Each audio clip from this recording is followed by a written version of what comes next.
Way my life changed when Smoke on the Water came out and became a hit, was that we toured. And we toured. And we toured some more. He smashed guitars on stage. He fired bandmates without warning. He walked away from Deep Purple at their peak. For 5 decades, Ritchie Blackmore remained rock's most stubborn genius. Not the flashiest player, not the easiest personality, but the one who refused to bend.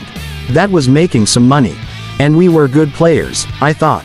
I was happy to be in a band playing with good musicians. He brought Bach into heavy metal. He turned medieval music into a second life. He followed his vision even when fans called him crazy. Behind that scowling face lived a purist. A seeker. A man chasing records that challenged everything. These 10 albums weren't just favorites. They were blueprints. Standards of artistic defiance. This is what shaped the man who never apologized. 10. Blonde on Blonde. The permission to evolve. When Bob Dylan released Blonde on Blonde in 1966, he shattered the rules. Electric fury collided with acoustic poetry. Rock met folk and refused to pick a side. Blackmore watched closely. Years later, he admitted, "I'd love to play with Bob Dylan. He's the only person I admire in the business." That says everything. Dylan proved that changing direction isn't betrayal, it's survival. When Blackmore shifted from blues to classical to Renaissance music, critics screamed. Fans walked out. He didn't care. Blonde on Blonde gave him permission to contradict himself. To grow, even if growth meant standing alone. 9. A Hard Road. Hard Over Flash. When John Mayall and the Bluesbreakers released A Hard Road, it featured Peter Green on guitar. No fireworks, no ego, just feeling. Asked about virtuoso players like Joe Satriani, Blackmore once said, "I prefer a heart player. Emotion over speed, depth over display. 3 chords played with conviction meant more than 1,000 played without soul." That became his compass. 8. Shapes of Things. Sound from Another Planet. When Jeff Beck joined the Yardbirds, the electric guitar changed forever. Feedback became melody. Distortion became art. Blackmore first saw Beck around 1964 and couldn't believe what he heard. "I couldn't believe how incredible he was, not only the technique, but the sound."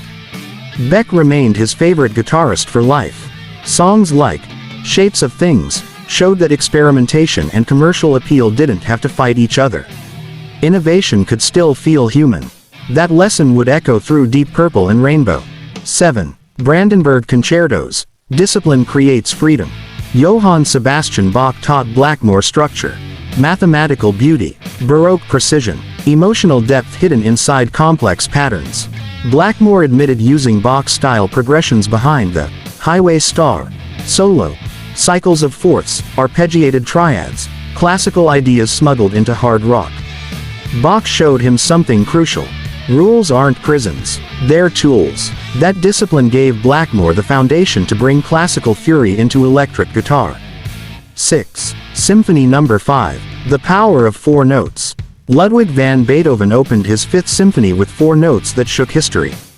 Decades later, Blackmore would craft one of rock's most recognizable riffs.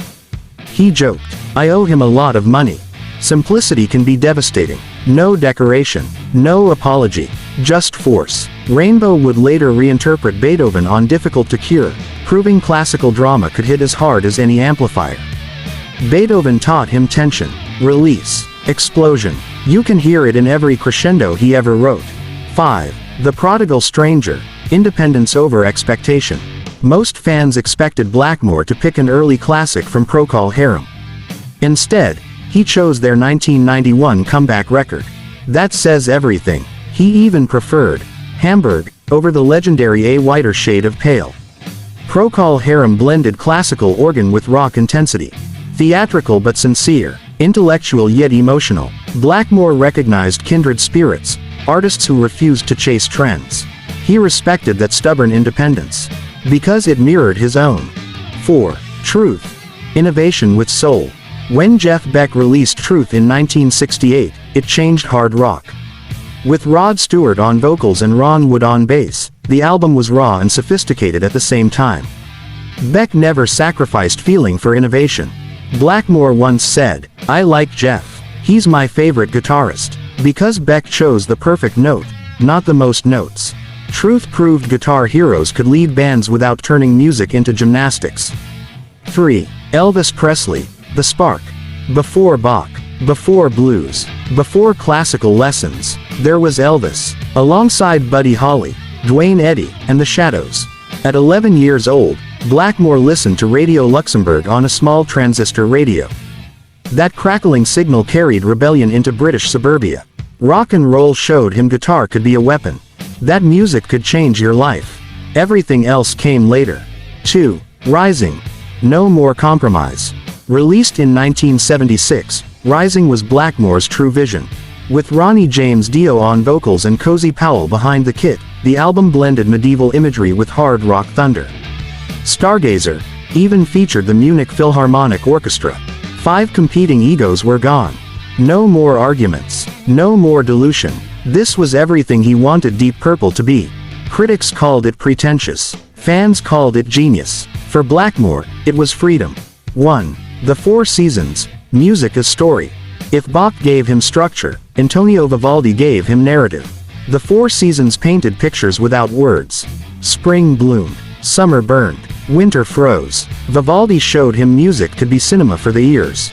Rapid passages. Sudden tempo shifts. One instrument carrying an emotional arc. When Blackmore built solos like Highway Star, or the instrumental sections of Stargazer, they weren't just solos. They were stories, battles, storms, changing seasons. Vivaldi proved complexity and emotion could live together. Technique could serve beauty instead of ego. That balance became Blackmore's obsession. Ritchie Blackmore never played it safe, because these albums taught him safety was death. He chased the untouchable his entire life. Not to own it, but to honor it, and that's why he never apologized.